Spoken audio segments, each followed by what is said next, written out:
Саламатсыздарбы? Мен дагы бир айтатын өзүктүү сурак бар эди. Жакында көргөн болосуздар, Каспий кезет боюнча жанагы алаяктарга түшүп калган видеосу, бейне баяны. Түшүндүрмө айтайын дегем согон. Ягни ол мындай болду. Жалпы мен сол кезде болгон кезде мен жумушта эдим. Сол күнү. Сосын алдын ала айтып кетейин. Әлеуметтик желиге жазган кезде, Facebook'ке жаздым, Instagram'га жаздым. Сол кезде Facebook'тан маган жанагы Первый канал Евразия бар, биринчи Евразия арнасы. Солар жазды, бир кыз бизге сухбат бересизби деп. Сосын анонимді бетіңізді көрсетпесеңіз болады, және бетіңізді көрсетсеңіз болады деді маған. Сосын мен айттым, мен жасыратын ештеңе жоқ. Керісінше мен басқа адамдарға көмегім тисе, мен бетімді көрсетіп түсірсеңіз болады дедім. Ол кезде стресс жанагы болду. Күтпеген, ешқашан болмаған жағдай. Сосын олар мені түсірді, қазақша және орысша. Сол жаңа аудармашы көбінесе көмектеседі өмірде. Ол кезде мен жылап сұхбат бердім.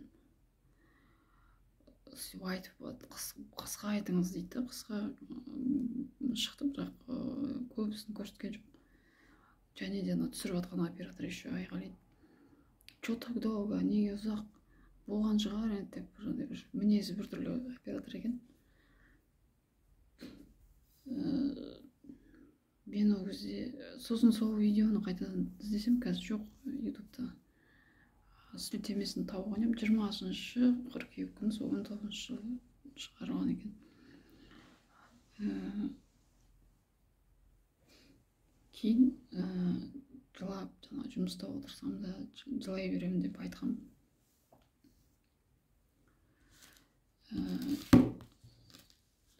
Сөйтіп, ол кезде жаңағы бір нәрсені қайталай бересің ғой. Қиын болды негізі.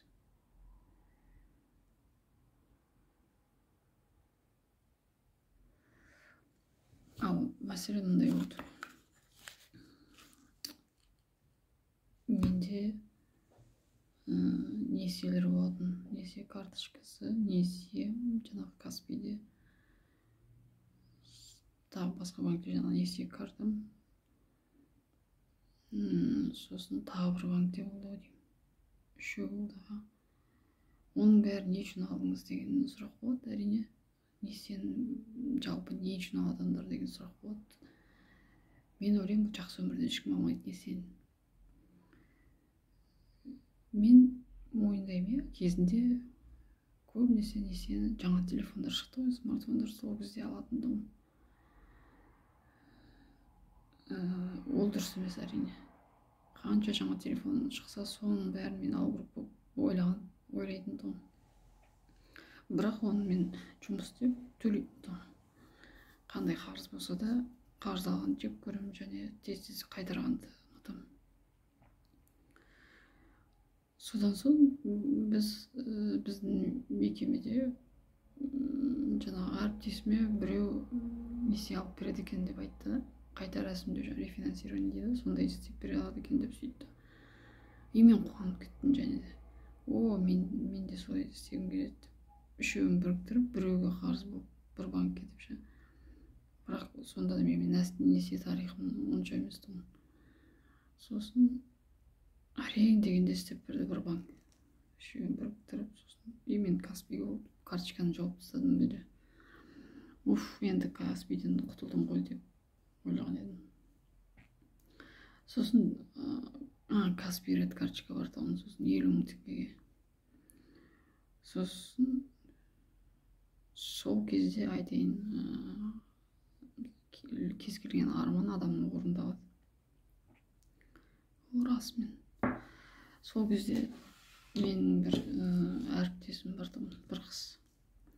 ол сондай нелерді жаңағы не айтады онлайн займдар, сондайларды көп алады екен. Сөйтіп маған айтқаны бар, менде сондай көп қарыз болып кетті, менде бір 500 мың теңге болса ғой, бәрі 500 мың теңге болады екен, соны жауып тастайтын едім иә. Сосын мен соған көмектескім келді почему-то, хотя өзімде бар кредит, и мен ойлайтын маған бермейді, менде шықпайды ғой деп ше. Сонда өзім басым ойламай, сол біреуге көмектесе ғой. Өзім проблема өзім жетпей жатқан сияқты. Сөйтіп не керек, жаңағыдай жұмыста как раз қарбалас болып жатады сол кезде. Есеп беріп жатырмыз ба, бірдеңке әйтеуір. Сосын маған звондайды, как раз сол кезде даже жаңағы телефонды ломбардқа өткізген болатын, по-моему, меніңше. И қарапайым телефон тұғын менде.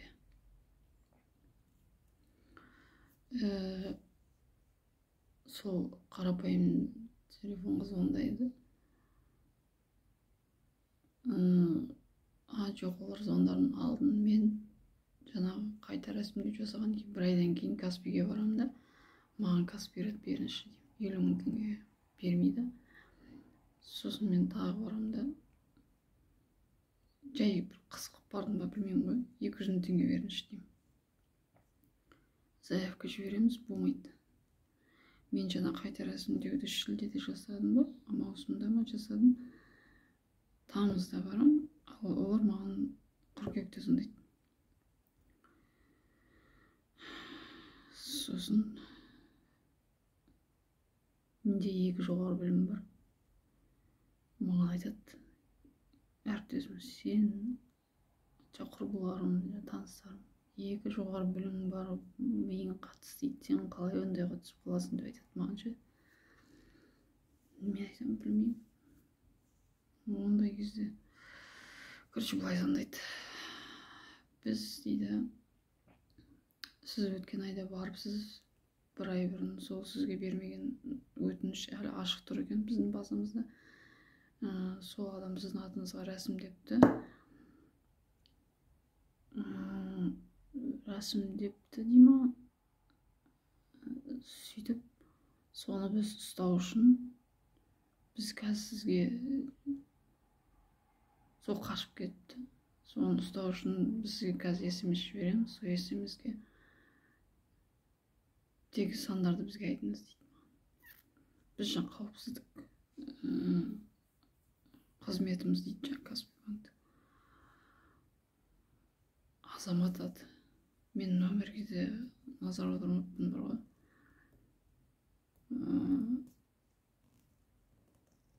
Әшейінде бір жай сандар болатын еді банктен звондаған кезде, ол кезде жаңағы 779 879 ба, 700, ол жаңағы ресейлік Билайн екен, білмеймін енді. Сөйтеді да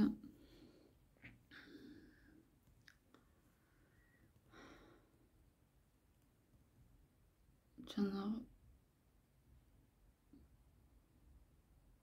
арасында музыкалар болады, колл-центр сияқты, колл-орталықта бар ғой, бірдеңе күтіңіз, бірдеңе келді ма SMS деп қайта звондаған кезде сондай. Мен жаңа айтып берем, 4 санды. Келіп жатыр SMS. 500 мың теңге шықты деген, не шықты даже, кейін SMS. Онда да мен аналарға сеніп тұрмын ғой.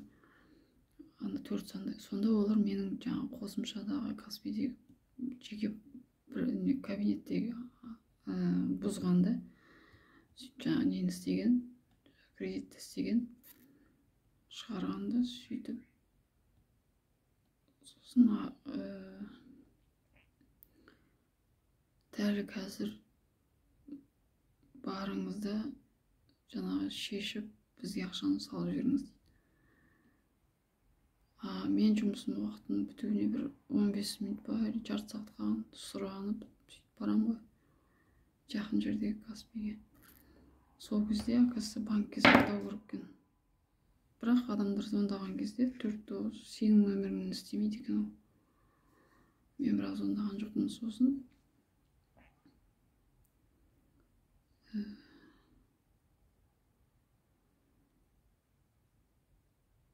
барсам шығып тұр, бетіммен ашып бердім де шешіп алдым ақшаны. Сосын ондай ақшаны өмірде ұстамағанмын, 500 мың теңге. Қолыма қалған ақша наличный. Сөйтіп олар айтады, киви кошелекқа салып жіберіңіз деп. Сосын мен айтамын, неге киви кошелек банк емес па десем, счеттар байланысты, сала беріңіз.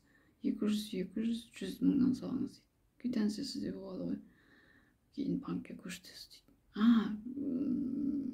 Біз сізге 200 мың теңге шығарып береміз, сосын Каспий ред карточканы береміз 50 мың теңгеге деді. Еще вознаграждение жаңағы сыйақы дей ма, сондай береміз дейді. Банкке көмектескеніңіз үшін. Барынша қысқа айтуға тырысам, бәріне сенем да, сөйтіп телефонды қоймаңыз дейді. Телефонды қоймаймын. Салам жаңағы кивиге. Ол квитанциялар бар. Әлде менде. Сөйтем да бір кезде өшіп қалады телефон. Кейін сәбіт қалама бірдеңке. Сонда қойсам болады ғой, жоқ. Ол кезде уже мен салып қоямын ба? Жоқ, салып қоямын, сосын Алматының 78-73 деген номеріне маған звондайды қыз. Жан арасында 9 бала сөйлесіп тұр. Мен сонда, жаңағы городской қалалық номер ғой, кейін сол қалалық номер жоқ болып шықты ғой. 16 жылы өшірілген болып па шықты. Енді бұндайды полиция қалай ойлап тапқан білмеймін. Содан кейін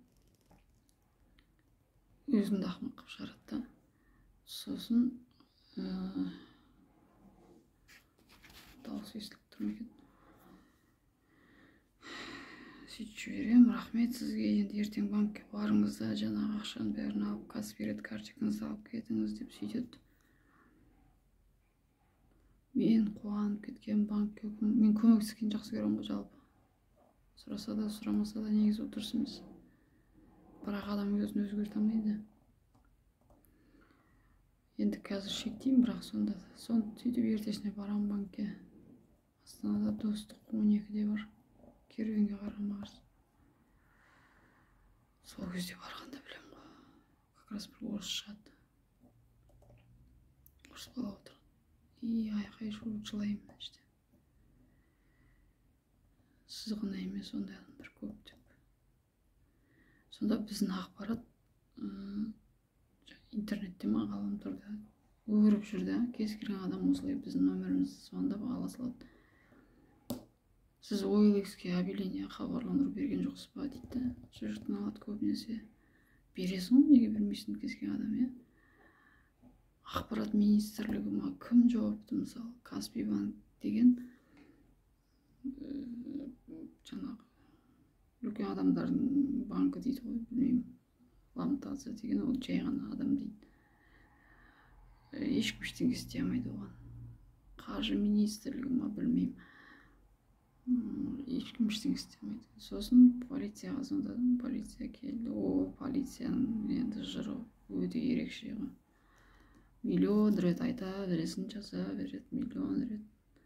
Сосын бардықты қай жерге мен салғанымды, қай жерден шешіп алған бәрі тұр. Сол күні акасы, сол күні ма, сол күндері тағы да бір қыздарға звондаған, олар басқа жаңағы алаяқтар. Біреуді 900 мың теңгеге, біреу 45 мың теңге, менің әріптесім ол, бірақ сенбеген, және болған жоқ ештеңе. Содан кейін мен жаңағыдай әлеуметтік желіге жазғаннан кейін бір апайлар шықты. Бір қыз шықты Инстаграмға. Менің Каспий голдымда 110 мың теңге бар еді, соны алып қойды деп. Оны ұстап отырған ем деп, мысалы карточкада ұстайсың ғой ақшаны, соны алып қойған ғой. Сөйтіп, бір чат бар деді, сол чатқа қосамыз сізді деді. Мен чаттарды жаман көремін жалпы, бірақ жарайды енді қосыңыз, не болып жатыр екен көрейік деп. Ол чатта көптеген алданған адамдар күнде еще қосылып жатыр. Мысалы мына қаладан мына адам алданды дегенше, енді масқара, білмеймін. Сосын көп адамның ақшасыз, жұмыссыз ғой бізде, жағдай там төмен, нервный, жүйкесі тозған, неше түрлі нәрселерді айтады, одан шаршайсың. Егер сен психологиялық деңгейде дамыған болмасаң, ана жерде қиын отырып. Сөйтіп, соның ішінде бір әйел шықты, маған жекеге шықты да. Біз күйеуіміз екеуміз алданып қалдық дейді. Мен сенбеймін, мен 10 мың теңгеге алданып қалсам, мен күйеуім 1,5 миллионға алданып қалды дейді. Сенесіз бе, бізде ипотека бар, отбасы бар, бала шағасы бар, кредитіміз бар, енді тағы 1,5 миллион дейді. Масқара енді. Сөйтіп оларға біреу айтыпты, президентке қазір виртуалдық кеңсе деген шықты ғой, соған жазайық деген. Маған жіберді, осылай біз жібердік деп. Мен сақтаған жоқпын, бірақ есімде де жаңағы цифрлы қолтаңба арқылы онлайн жіберуге болады екен. Сөйтіп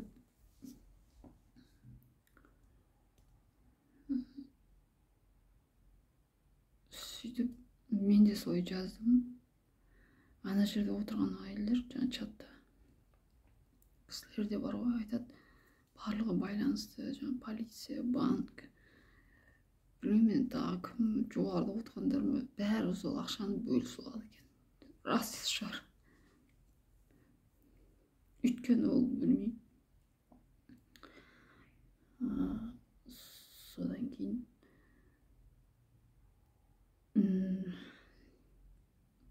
прокуратураға бардым. Прокуратурада анау терминалмен ойнайтын адамдар бар ғой. Терминалмен, интернетпен адамдарды бұдан да көп ақша қабылдайды екен ғой. Бүйтеді екен, сен маған миллион бер деймін, мысалы, шамамен де, или там 2 миллион.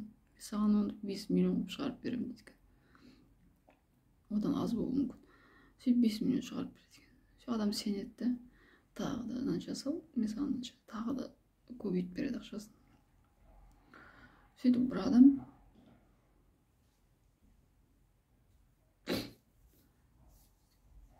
30 миллионға түсіп қапты солай. 41 миллион батыр теңге. Бүкіл туысқандарынан алған ақшаны. Туысқандар жеп қойды дейді, ол адам өзін жеп атқан кезде, сонымен бесполезно дейді. Ал сен президентке жазсаң, президент бәрібір уәкілетті жаңа бағынышты несімен сен тұрып жатқан район, қала бойынша полицияға жібереді екен.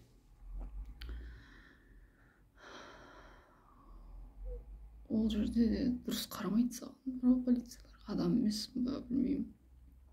Қорқасың ана ішіне кіруге, тем более қыз болған кейін. Қазір неше түрлі жағдайлар бар ғой.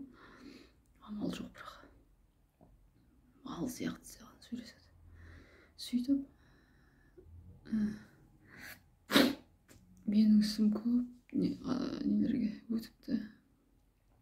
Біреу кетіп қалған, бір тергеуші, біреу басқа тергеуші білмейді. Замына дейін бардым, орынбасары директордың, ешкім ештеңе істемейді. Өзің кінәлісін өзің шешіп бергенсің дейді. Мен келсем, иә, мен шешіп бердім, алып бердім былай видеомен, бірақ мен өзіме жұмсаған жоқпын ақшаны. Мен қазір соны ойлап жатырмын да, егер өзіме жұмсасам, иә, мен кінәлімін. Ол кезде маған ол ақша керек еді. Акасы банкке сол кезде салып жіберсең, 10 мың теңге маған қарыз боласың ба бірдеңке, бірақ жауапты сайды екенсің. Оны мен білмедім. Сөйтіп, кейін әріптесім оған звондаған номерді есіне түсіре алмай қойды. Сосын кейін түсірді. Сөйтіп, полицияға бардым, барлық не. Сосын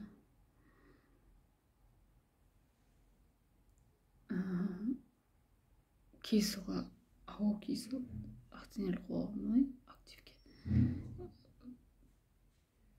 мен өзім істегенмін ғой сонда. Аудио жазбаны алдырыпты.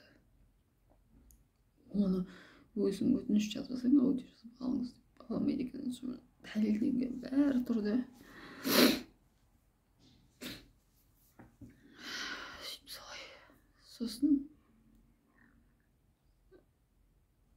Еуразия ұлттық арнасы, бірінші арнасы ма, сол жердегілер түнде жаңалықтар береді ғой. Барлығы таныстырып жаза бастады. Әлия, сен біз телевизордан көрдік. Не болды? Неғып жылап жатсың деп. Масқара. Қайыңа ортақпыз деп солай не алды. Сені сөйтіп алдап жатса басқалар не істемейді деп сөйтті. Сосын ең жаманы менің мамам. Сен мені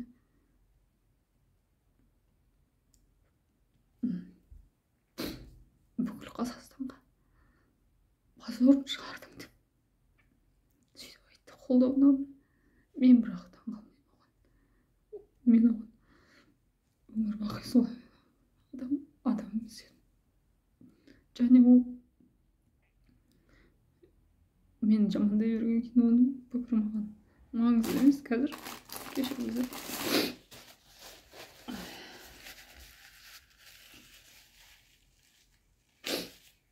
Маған маңыздысы басқа адамдар алданбаса екен деп.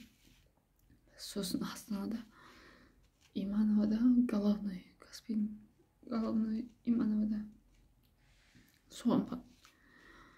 Сөйтіп директор жоқ екен. Директор кореянка ма солай. Мен ұлтына не ақпарат жоқпын. Просто сөйтіп жоқ екен да, сосын замын күттім.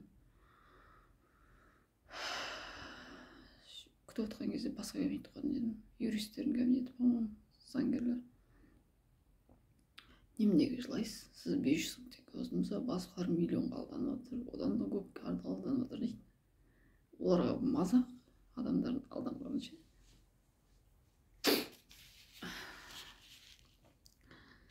Сосын замына кірдім. Зам ба или бір бөлім басшысы ма сондай. Жыласаң тыңдамайды олар. Трезво айту керек та. Сөйтіп трезво айттым. Ештеңе істей алмаймыз деді. Даже андай қыламайды. Отсрочка дейді ғой, кейін төлеу. Ешқандай кредит алып көп нәрсе үйренсін дегеніз бар ғой. Тек қана Еуразиялық банк көмектесуі мүмкін. Жұмыссыз қалсаң саған кейін төлеуге мүмкіндік береді. Пайызын көтеріп па, или уақытын созып па, басқа банктер ештеңе істемейді. Сенің жағдайыңа кірмейді.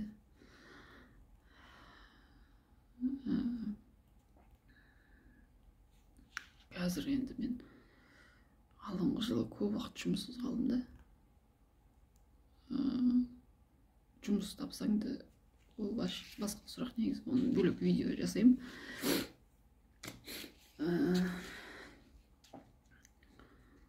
Құда қаласа. Сөйтіп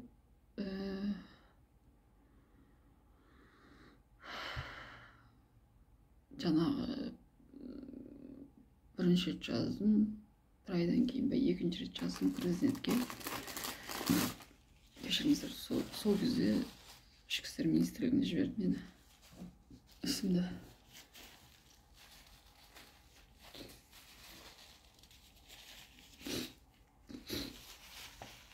Онда тағы да сұрайды, тағы да сені өзіңді кінәлайды. Істеп жатырмыз деп.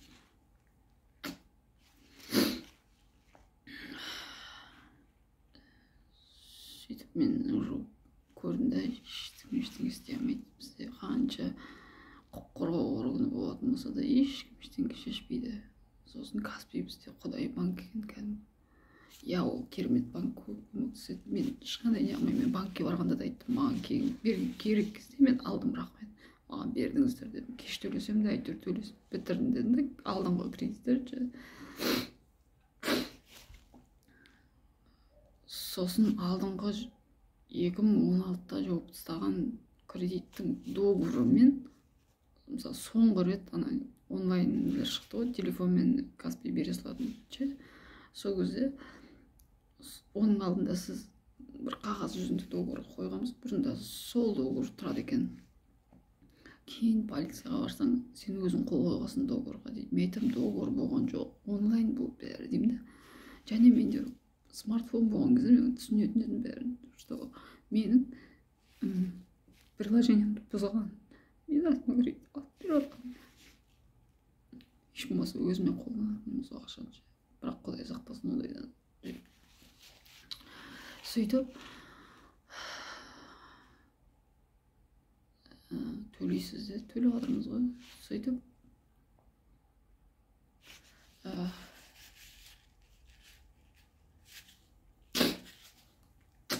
Қазақстан арнасына берген кезде сұхбатты баруға болады, немесе осылай скайппен болады деді.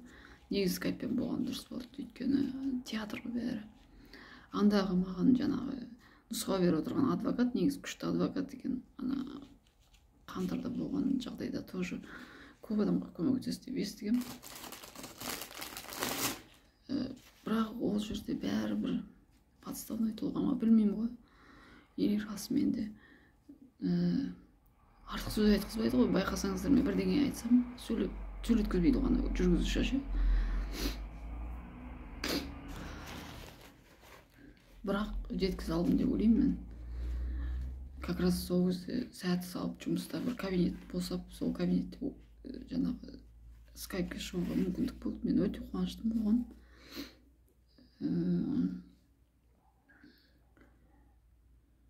Сондықтан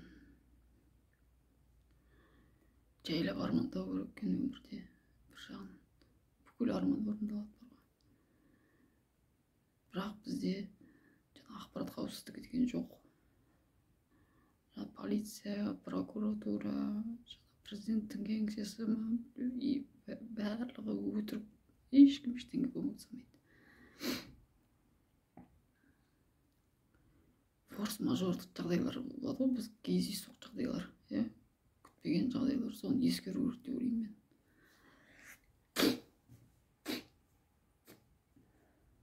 Онлайн займдарды алатын болсақ, тоже адамдар еріккен алмайды. Неменеге кіріп кете береді деп ойлайды адамдар. Айлық жетпейді. Пәтер жақта жалдап төлейтін болсаң, оған жетпейді. Тамағыңа тіпті жетпейді. Амал жоқ аласың. Сөйтесің, келесі айлығыңды сен соған бересің. Сосын қайтадан аласың. Сондай да, егер саған көмектеспесе, немесе айлығың жеткілікті болса, оңтайға бармайсың. Барғыз басында. Бірақ сөкпеңіздер кредит алатын адамдар, несие алатын адамдар.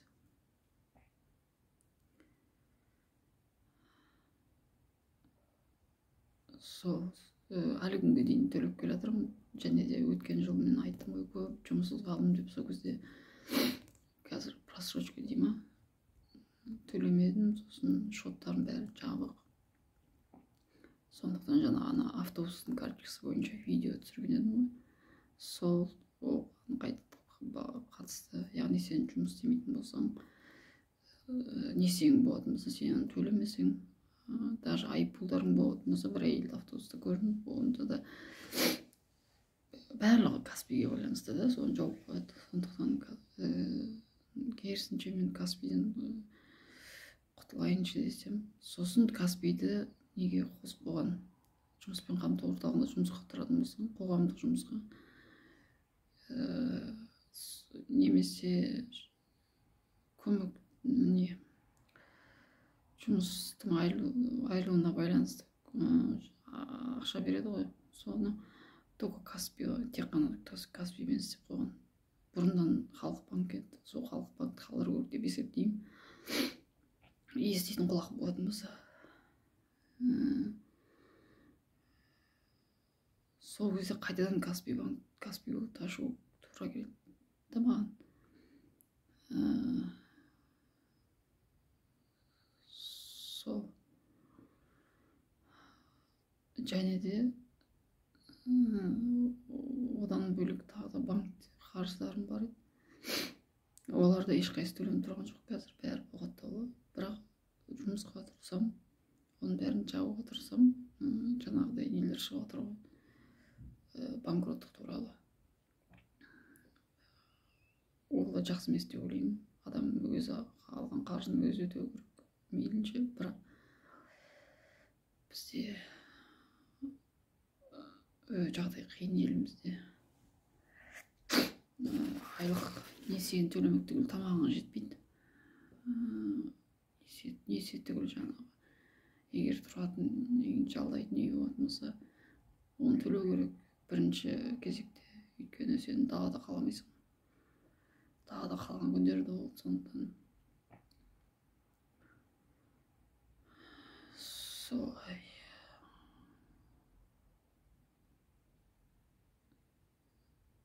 Кейін жаңағы іс жабылды ма қазір білмеймін. Бірақ жаңағы номер, Билайн номер Ресейдікі болғаннан кейін ол кезде карантин еді ғой. Сол кезде тексеруге болмай ма, сондай тоқтатылды деді ме, бірдеңе болды. Сонымен сол үй қалып кетті, ашық күйінде тұр ма бірдеңе. Біз басқа елдің несін тексермейміз ғой деп сөйтті. Номер өшірілі қалыпты жағдай. Сондықтан сондайға сылтауын жасады. Алынған номері істемейді деп маған айтады. Мен айтамын, істемейтін болса қалайсың дейді маған олар. Сондықтан солай. Басқа банктерде де бар ондай алаяқтар. Сбербанкте жаңа видеолар бар ғой. Ол кезде жаңа мен пәтерден пәтерге ауысып жүрген кезде де бір пәтерде тұратын адамдар жаңа тиісіп, күн бермей сөйткен кейін басқа пәтерге ауысып, одан жұмыста жаңа есептер ма, қарбалас болып кетіп, сондай болып мазам қашып жүрген кезде біреуге көмектесе салайын деген не болды. Әрдайым мұздай баспен қарау керек екен. Ешқашан жаңағыдай босаңсымау керек. Бірақ ол мүмкін емес әрине. Енді айтпағым соңында ол, егер банктен звондаса, біз банктен звондап жатырмыз, бізге жаңағы көмектесіңіз, жаңағы 4 санды кейін шықты ғой, сол көп болып кетті ғой сондайлар. Сосын 4 санды айтпаңыз деген естеместер. Маған да келді ғой сол кезде ше, айтпаңыз деп. Мен бірақ оқымаймын ғой, мен сеніп тұрмын бұл банк деп.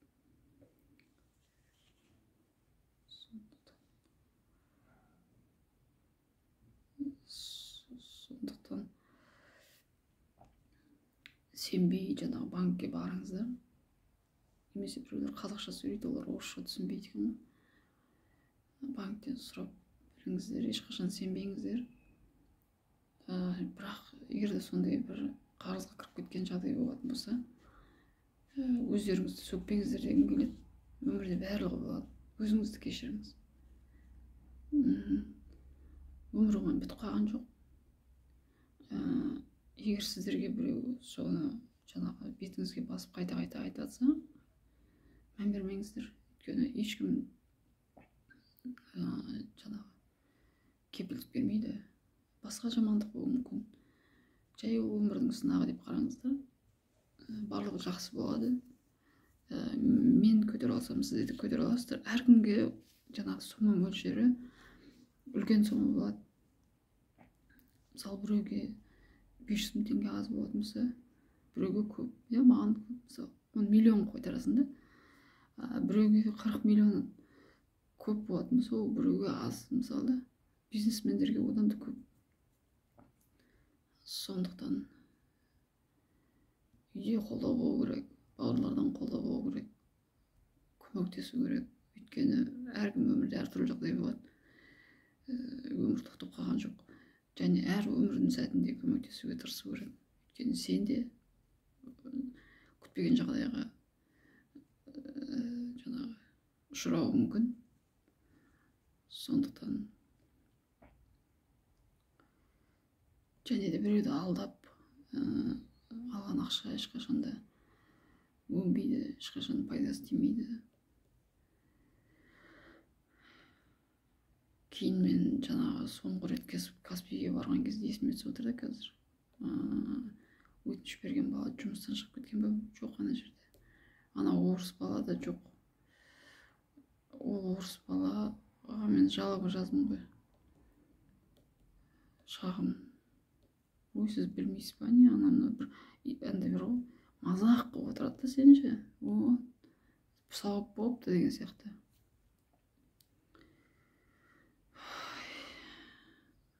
Бірақ мен кек сақтап жек көргім келмейді Каспий банкті.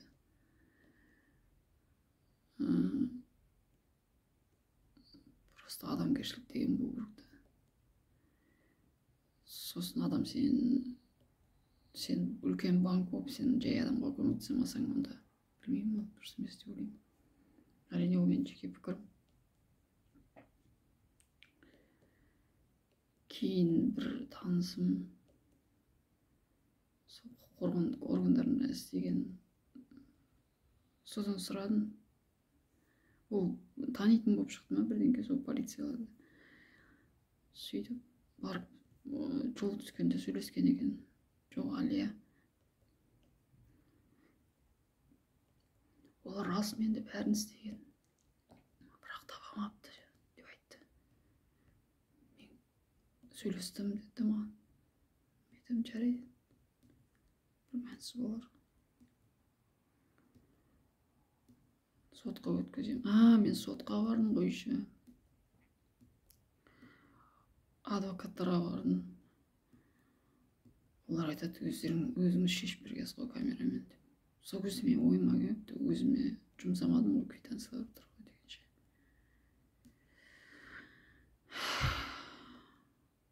Алдында Билайнға солай түскен едім бұрында, қайбір жылдар. Сол кезде киви кошелек деген кейін есіме түсті. 8.000 теңгеге ма, сондай иін жасап беріңіз деп, бірлік. Сол киви кошелекке мүлдем салмаңыздар. Сотқа бардым, сотта да адвокаттарда ақша тұрады ғой, кеңестерде ақша тұрады, 5.000-10.000 теңгеден басталады. Оны төлейтін ақша жоқ, жай просто біреулер пікірлерін айтты да, дәлелдеу қиын болатын шығар деп.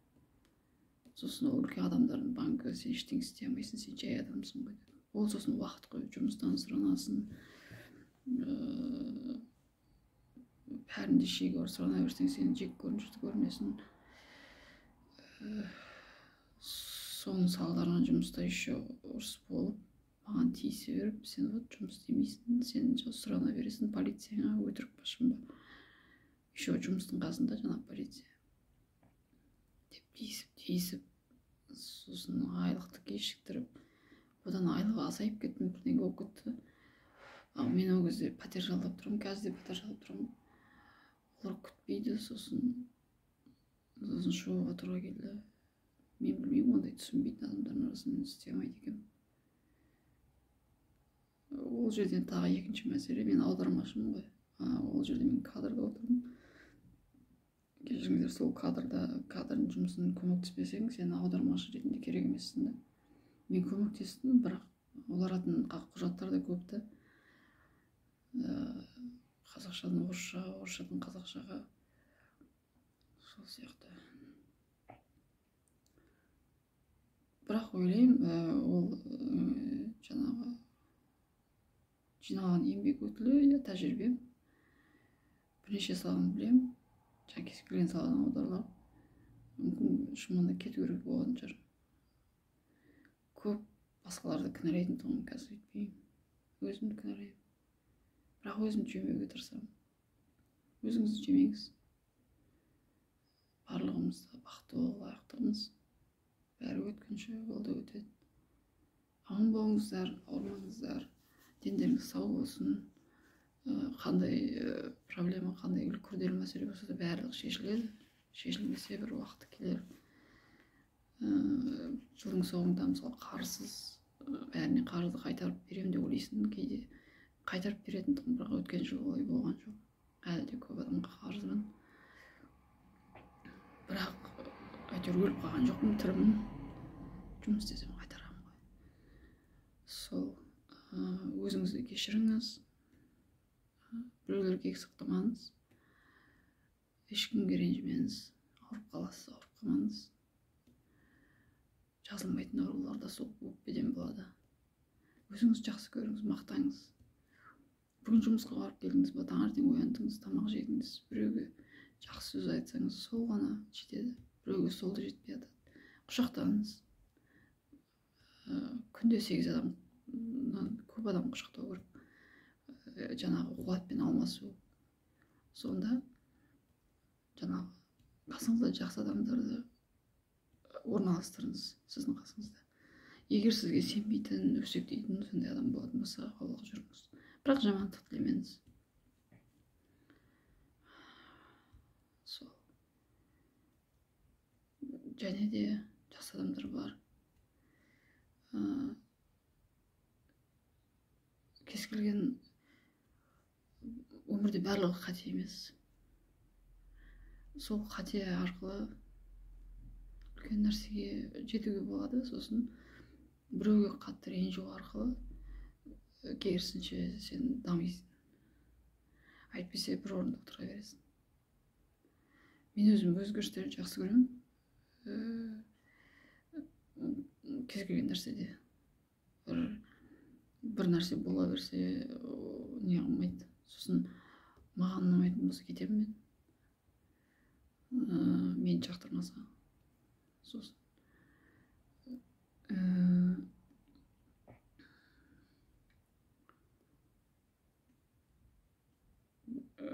және де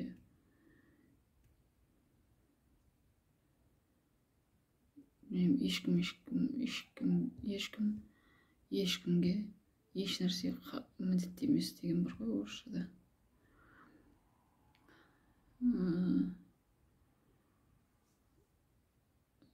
Әрқашан өзіңіз таңдаңыз бірінші орында. Сосын басқалар. Сосын қандай жағдай болса да, еңсеңізді көтеріп, 1-2 күн жылап жатыңыз. Кішкене айғайлаңыз, өлең айтыңыз. Өзіңізге бір уақыт беріңіз, сөйтіп тұрыңыз.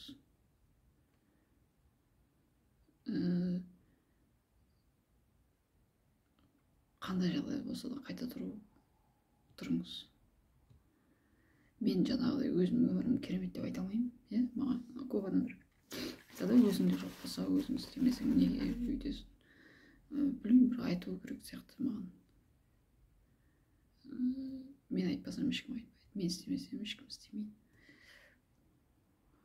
Қазірдің өзінде алаяқтар көп, түсіп қалмауға тырысу керек дейді. Бірақ білмейсің ғой сен қашан ол болатынын, болмасын. Құдай сіздерге қарасып жүрсін. Аман болыңыздар. Сосын өзіңізге ұнайтын тамақ жеңіз. Балмұздақ жеңіз. Көп жаяу жүріңіз. Сіздің мәселеңізді, сіздің өміріңізді, сіздің сұрақтарыңызды тек қана сіз ғана білесіз. Ешкімнің кеңесі керек емес. Сол. Бірақ Аллаға шүкір, менің қазір достарым бар.